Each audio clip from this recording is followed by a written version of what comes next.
क्या अरुणाचल प्रदेश का बंद कल्चर इस राज्य की समस्याओं का समाधान है? क्या बदलाव के लिए बंद कॉल करना सही रास्ता है, या बंद के खिलाफ जिस तरह से सरकार ने अपना एक तीव्र रवैया इख्तियार किया है उससे समाधान होगा? नमस्कार, आज हम अरुणाचल प्रदेश के बंद कल्चर के नफा नुकसान को परखेंगे। क्या हर मांग की पूरी ना होने पर बंद की मांग करना सही है?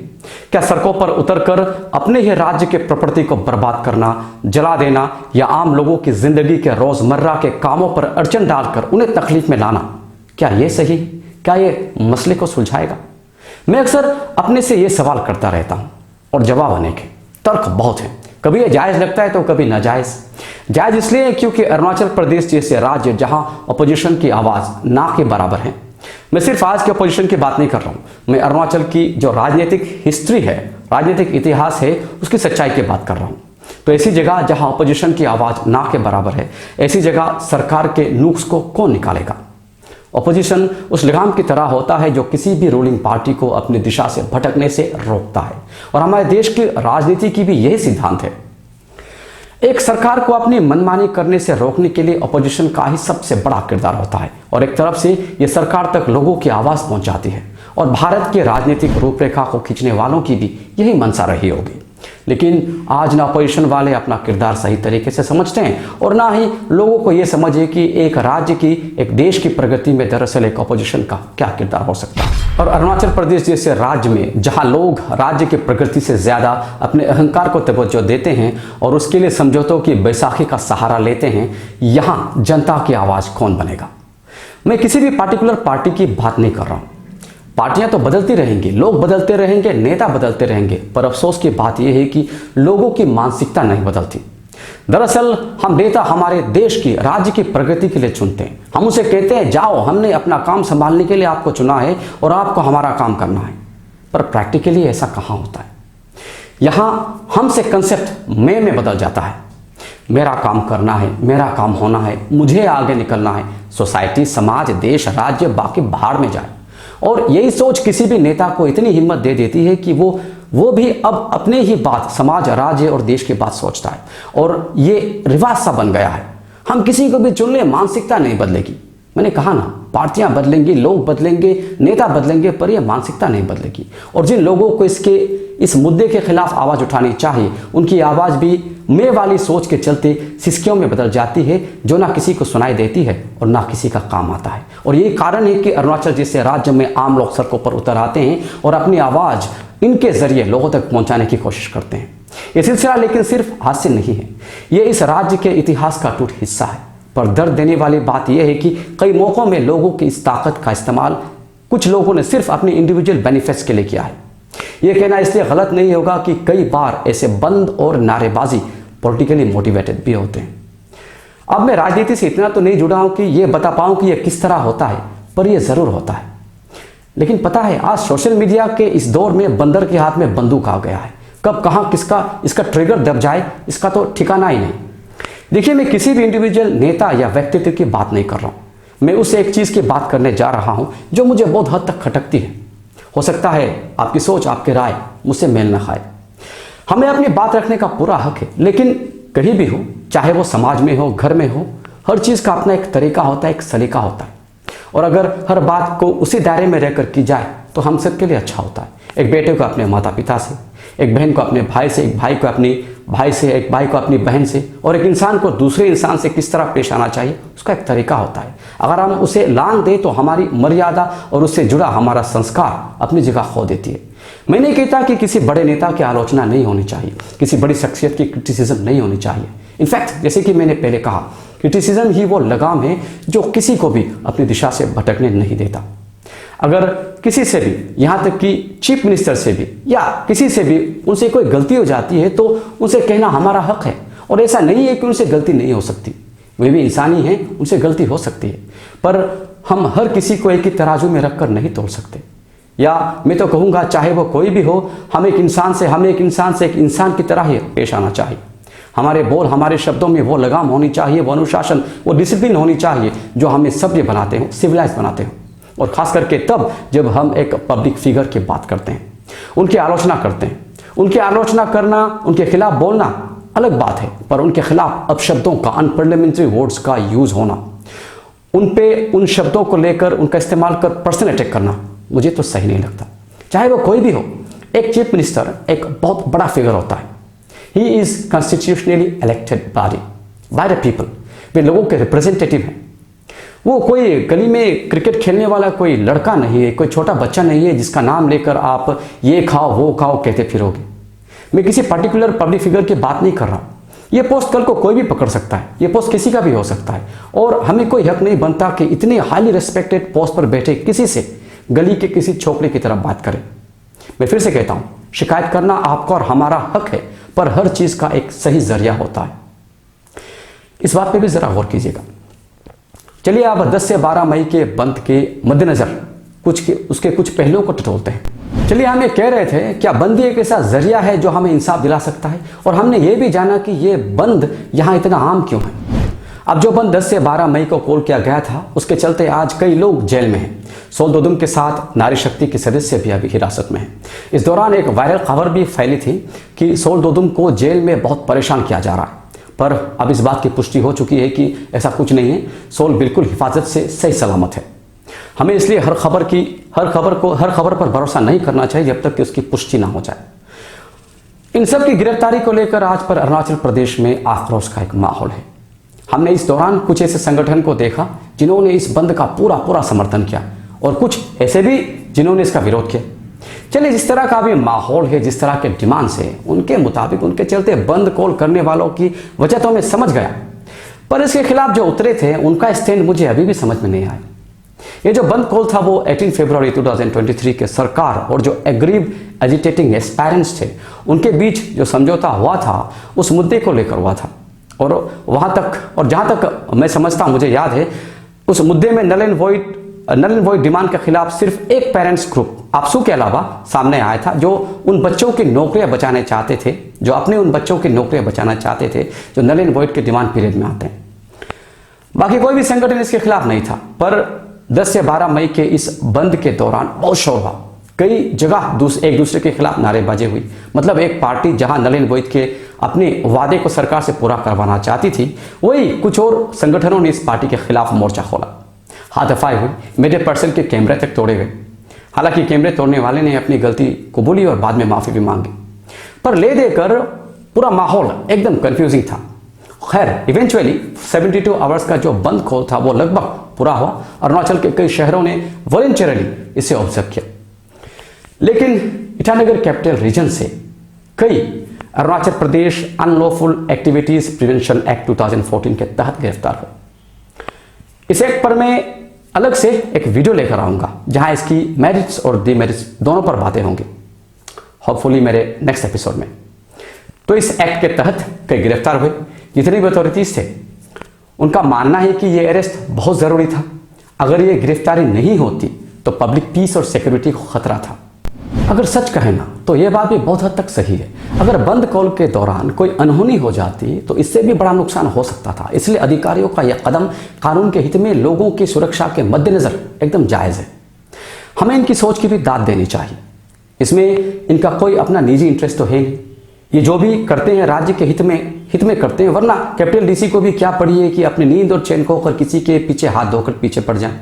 लेकिन हर किसी की राय इस मामले में एक सी नहीं है। आप सोशल मीडिया पर देख रहे होंगे और आपकी अपनी भी राय होगी। कई लोग कई तरह की बातें करते हैं, कई तरह की सोच रखते हैं। जहाँ तक मैंने समझा है, कई लोग इस गिरफ्तारी के खिलाफ हैं। उनका मानना है कि इस तरह के लोगों के आंदोलन को रोकना, उन्हें अपनी मांगे प्रदर्शित करने से रोकना, हाईलाइट करने से रोकना तानाशाही है। लोग मानते हैं ये उनके फंडामेंटल राइट्स को कर्टेल करना है। इंडिया में पर फंडामेंटल राइट्स को लेकर भी आम लोगों में कई तरह की कन्फ्यूजन्स रहती हैं। देखिए, अभी मैं जो भी कहने जा रहा हूँ वो फैक्ट्स के आधार पर है।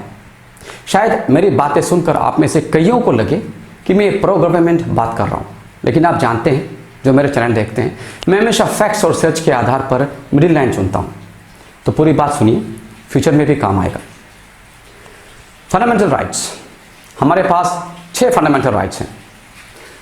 First, right to equality. Second, right to freedom. Third, right against exploitation. Fourth, right to freedom of religion. Fifth, cultural and educational rights. और 6, जो बहुत इंपॉर्टेंट है, राइट टू कॉन्स्टिट्यूशनल रेमेडीज। हम आज की सिचुएशन के मद्देनजर राइट टू फ्रीडम की बात करेंगे।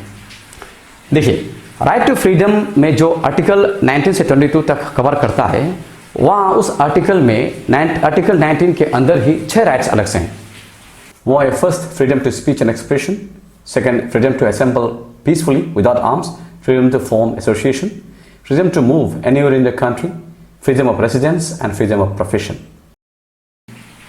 ना साथ ही आज के हमारे डिस्कशन में आर्टिकल 21 यानी right to life and personal liberty और आर्टिकल 22 जो हमें right against arrest and detention देता है, उस पर भी थोड़ी सी हम नजर डालेंगे। देखिए, आर्टिकल 19 में जितने भी फ्रीडम मेंशन है ना, उनके बेनिफिट्स को लेने से पहले यह जरूरी हो जाता है कि हम उनके लिमिटेशंस को भी समझें। ज्यादातर लोग इसे आधा अधूरा समझकर अपनी ओर प्रॉब्लम अट्रैक्ट कर लेते हैं। आर्टिकल 19 का पहला राइट मतलब right to freedom of speech and expression, इसे समझते हैं। अब इसमें कई बंदिशें हैं, क्योंकि हमारे पास right to freedom of speech है, right to freedom of expression है। इसका मतलब यही तो नहीं कि हम किसी को कुछ भी बोल दें, ये तो गलत हो जाएगा ना।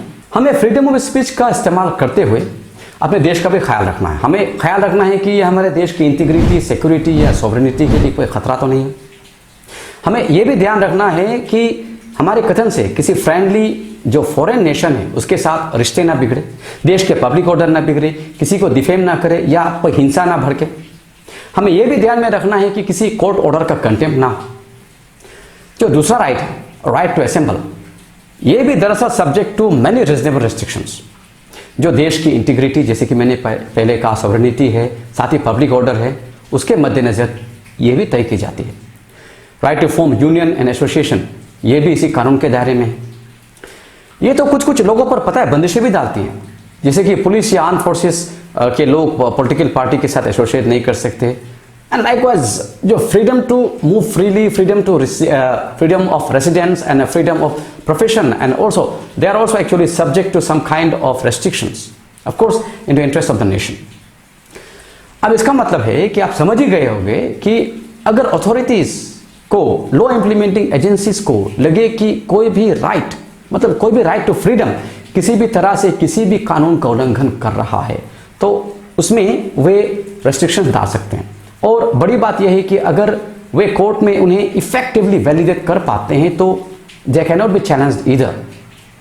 Same applies to right to life and personal liberty. मतलब आर्टिकल 21 ये क्या कहता है? आर्टिकल 21 कहता है, it states that no person shall be deprived of his life and personal liberty by the state except as per the procedure established by the law.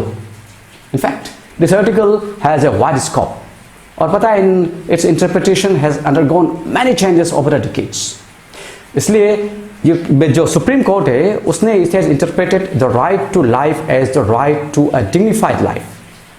Now, this is the heart and soul of the fundamental rights. This is the most important right, of course, in one sense, because without this right to life, all other fundamental rights would be meaningless.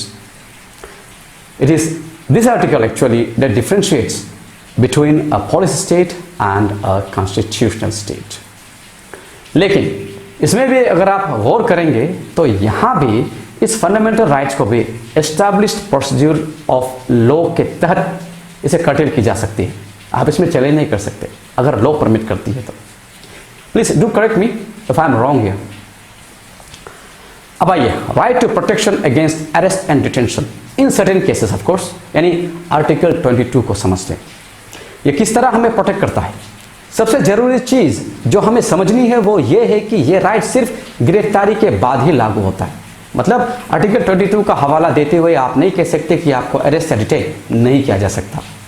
नहीं, कुछ लोगों को मैंने कहते सुना है article 22 के आधार पर आप मुझे अरेस्ट नहीं कर सकते। That's not true. जब कोई गिरफ्तार होता है तो गिरफ्तारी के बाद ये प्रोटेक्शन, ये राइट जो है प्रोटेक्ट करता है, ये प्रोटेक्शन आता है। जैसे कि इसका क्लॉज 1 इट सेज अरेस्टी को अरेस्ट होने की वजह बता दिया जाए। सेकेंडली, उन्हें अपने लॉयर से कांटेक्ट करने का पूरा हक है, उनसे संपर्क करने का पूरा हक देता है। इसका जो दूसरा क्लाउज है वो कहता है गिरफ्तार किए गए उस व्यक्ति को 24 घंटे के अंदर किसी जुडिशियल मजिस्ट्रेट के आगे प्रोड्यूस की जानी होगी। और तीसरा क्लाउज यानी आर्टिकल 22 का जो थर्ड क्लाउज है वो कहता है अब प्रोड्यूस होने के बाद जुडिशियल मजिस्ट्रेट ये डिसाइड करेगा कि उस अरेस्टी को, जिस इंसान को अरेस्ट किया गया है, उसको कितनी पुलिस कस्टडी मिलेगी। लेकिन ये जितने भी प्रोटेक्शन मैंने गिनवाए हैं वो सारे प्रोटेक्शंस किसी भी दुश्मन देश के नागरिक के लिए नहीं है जो भारत के खिलाफ काम कर रहे हैं, सपोज स्पाइंग कर रहे हैं, या उस व्यक्ति के लिए नहीं है जो किसी प्रिवेंटिव डिटेंशन लॉ के अंदर गिरफ्तार हुए हैं, जो अभी सोल डोदुम और उनके बाकी साथियों के साथ हुआ है। मतलब फंडामेंटल राइट्स के अंदर जो प्रोटेक्शंस हैं वो उन पर लागू नहीं है। और जैसे कि मैंने पहले कहा, जो अरुणाचल प्रदेश का प्रिवेंटिव डिटेंशन लॉ है उस पर मैं अलग से बाद में वीडियो लेकर आ रहा हूँ, बहुत ही नॉलेजेबल होगा। नॉलेज के लिए उस वीडियो को भी आप मिस मत कीजिएगा। तो ये था फंडामेंटल राइट्स से जुड़े कुछ फैक्ट्स। कुछ भी करने से पहले अपने राइट्स को तो जानिए ही, लेकिन उसके लिमिटेशंस को जानना भी बहुत ज़रूरी है। अब बंद पर वापस आते हैं। शुरू में मैंने आपको अरुणाचल प्रदेश में फ्रीक्वेंट बंद्स के रीज़न भी बताया था। इसके अलावा यह भी पूछा था कि क्या बंद कॉल्स ही हर मसले का समाधान। सच में कहे तो मैं खुद भी इस बात को लेकर दुविधा में हूँ, और मेरा ऐसा मानना है कि आप में से कोई भी किसी को भी पूछेंगे तो सच्चे मन से कोई भी इसका जवाब नहीं दे पाएगा। हर पक्ष का किसी न किसी समय एक ऐसा मुद्दा आता है जिसके लिए उनके पास आंदोलन के सिवा कोई रास्ता नहीं रहता, कोई रास्ता नहीं बचता। और हमें नहीं भूलना चाहिए कि इसी आंदोलन की वजह से हमारे देश को आज़ादी भी मिली थी। ये non violent agitation Mahatma Gandhi का सिखाया हुआ है, और इसीलिए शायद आज लोग कन्फ्यूजन में है अरुणाचल प्रदेश में कि इसे क्रिमिनलाइज क्यों कर दिया गया है। इसका कारण भी पास से जुड़ा हुआ है। इस आंदोलन को कुछ निर्लज लोगों ने अपने फायदे के लिए यूज किया। भीड़ की आड़ में शहरें जला दी, लोगों की जानें ली, उसे किसी भी छोटे बड़े मुद्दे में आग देने के लिए इसका इस्तेमाल किया गया, देश में अशांति फैलाई, और इसी कारण the supreme court of India ने, उच्च न्यायालय ने बंद कॉल को इलीगल घोषित किया, और अरुणाचल प्रदेश में इसके आधार पर एक कानून बना। आज के इसके खिलाफ बात कर रहे हैं कि ये कानून गलत है, अरुणाचल में इसकी ज़रूरत नहीं है। पर सच कहें, अब ये सब सोशल मीडिया में लिखने से या इसके खिलाफ बोलने से कोई फ़ायदा नहीं, क्योंकि ये असेंबली द्वारा पारित और honourable governor of Arunachal Pradesh द्वारा एसेंट दिया गया, उसे मंजूरी दिया गया एक कानून है। यह एक कानून बन गया है। इसके खिलाफ तब बात हो सकती थी जब ये असेंबली में चर्चा में था, और इसी में अगर लोगों की आवाज़ होती तो अपोजिशन का बहुत बड़ा किरदार हो सकता था। But this is an act now and it has become law and it is our responsibility to respect it. और इसी कानून के सहारे स्टेट के अथॉरिटीज अपने स्टेट को प्रोटेक्ट करने की कोशिश कर रहे हैं, और जो इसे आज इंप्लीमेंट कर रहे हैं ना, आप इनमें खोट मत निकालिए, इन्हें गलत मत ठहराइए। चाहे वो कोई भी हो, सीएम खांडू हो या फिर मजिस्ट्रेट तालोपोतम हो या कोई भी पुलिस ऑफिसर हो, they are just doing their duty. वे अपना काम कर रहे हैं, अपनी ड्यूटी कर रहे हैं। वैसे कोई भी सीएम की कुर्सी पर बैठकर वो कभी नहीं चाहेगा कि उनका राज्य जले, वहाँ बंद हो। आप या खुद मैं भी अगर उनकी जगह होता तो यही करता। इसीलिए इस मुद्दे से जुड़े किसी भी ऑफिसर या पुलिस पर्सनल को पर्सनली दोषी मत मानिए। मैं तो नहीं मानता। हाँ, पर अगर कुछ गलत है तो उसके खिलाफ आवाज़ उठाना आपका और हमारा अधिकार है, और ये हमसे कोई नहीं छीन सकता। मैं ये तो नहीं कह सकता कि किसी भी कानून में बदलाव लाया जाना चाहिए, पर कोई भी चीज़ लोगों के हक में अगर नहीं हो, लोगों के हक छीनती हो, तो वो लोगों का नहीं हो सकता। देखिए, पावर और पोजीशन तो टेम्पररी है, लेकिन हिस्ट्री परमानेंट है। आज जो भी हम कर रहे हैं वो कल इतिहास बन जाएगा, और इस इतिहास में आप एक हीरो बनकर रहते हो या एक विलन बनकर, ये आपका आज का काम तय करेगा। इतिहास किसी को माफ़ नहीं करता। कई बचपन में स्कूल में मैंने पढ़ा था कि महाभारत के भीष्म पितामह को भी इसलिए अवतार नहीं माना गया क्योंकि उन्होंने ऐसे कई काम नहीं किए जो उनसे हो सकता था। बड़ी सभा में अगर वे चाहते तो कौरवों और पांडवों के झगड़े को अपनी एक आवाज़ से वही खत्म कर सकते थे। द्रौपदी का चिरहरण वही रुक सकता था, और महाभारत का युद्ध ही नहीं होता। वैसे कुरुक्षेत्र में दोनों ही उतरे थे, पांडव और कौरव। दोनों के लिए अपनी अपनी लड़ाई अपनी जगह सही थी। लेकिन आज हम अर्जुन को कैसे याद करते हैं, और दुर्योधन को कैसे याद करते हैं, राम को किस तरह याद करते हैं, रावण को कैसे याद करते हैं, जनरल डायर को किस तरह याद करते हैं, और भगत सिंह को हम किस तरह याद करते हैं।